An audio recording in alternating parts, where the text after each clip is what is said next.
Oh, look at that green grass over there. I'm gonna go check it out. Oh, who's that coming to my green grass? Oh, who are you? My name's Andre. You wanna get over here? You gotta go past me. Oh, okay. How about you just let me past? How about instead I let your spirit pass and you get in my belly?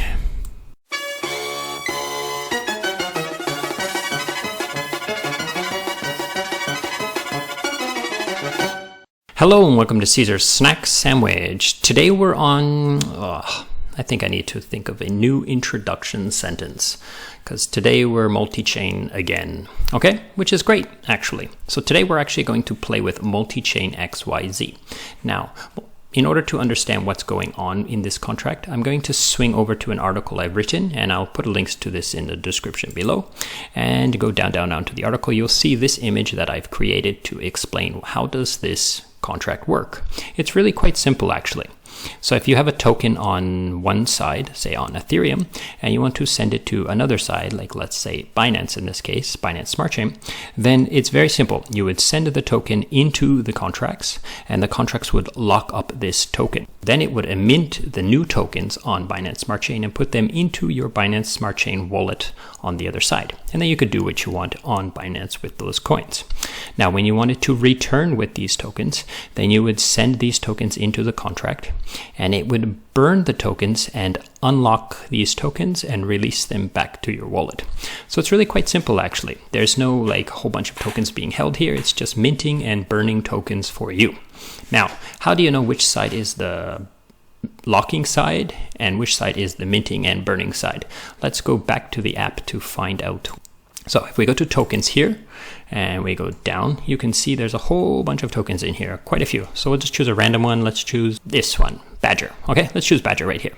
So as you can see, Badger has two bridges, Ethereum to Binance and Ethereum to Phantom. So this left side is the locking and unlocking side, and this right side is the minting and burning side.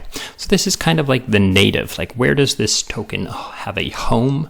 And this is kind of where it's going on vacation, basically. So as you can see, there are multi-bridges. Now the bridges, if you think of them as one way, like you can only, like you're gonna mint this way and you're gonna burn back the other way.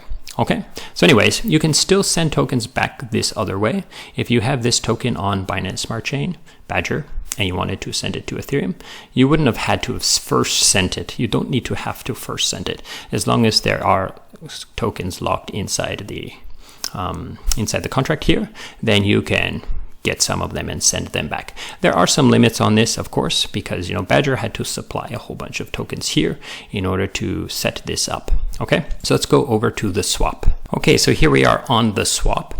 Now today I'm going to play with USDT tokens. So today I'm going to show you, how to send USDT tokens. Eventually I'll actually do a transaction to send some USDT from Phantom down to Ethereum.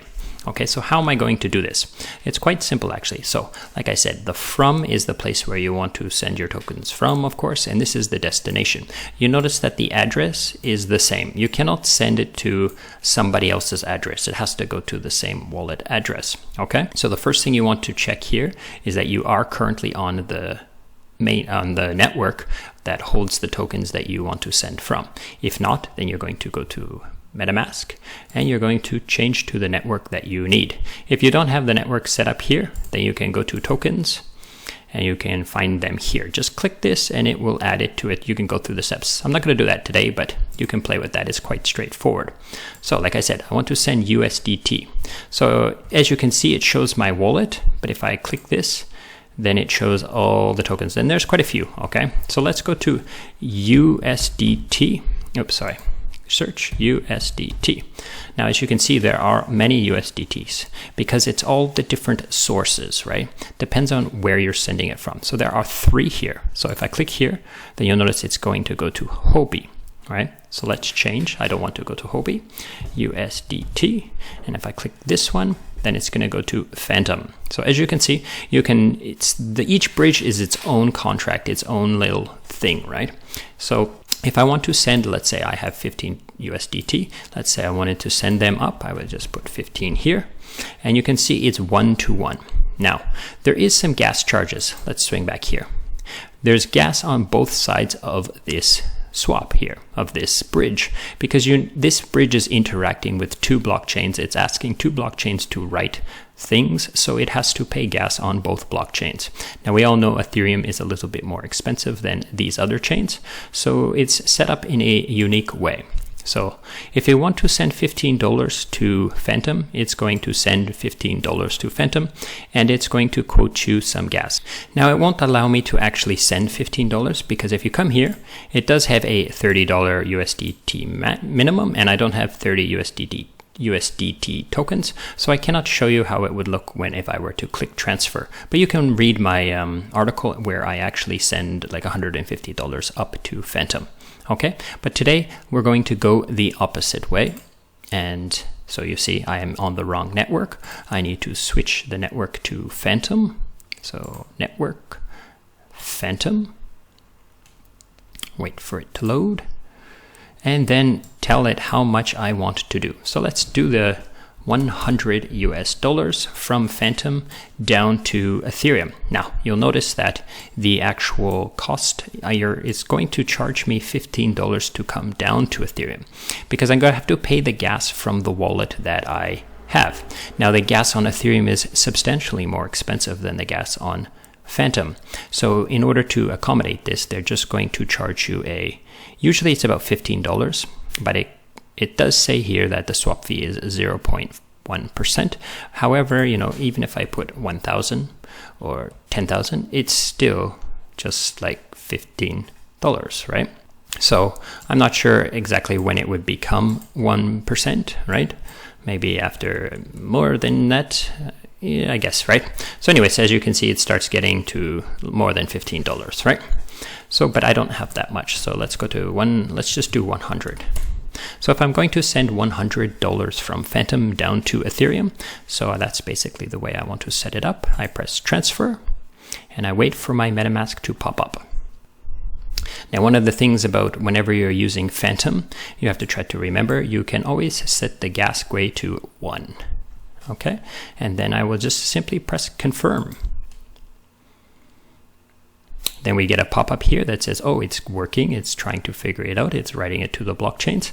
Now, while it's doing this, I'm going to wait a little bit and you can kind of watch. It's going to show that this confirms, and then it's going to open up the next part of the transaction, which is writing to the Ethereum blockchain.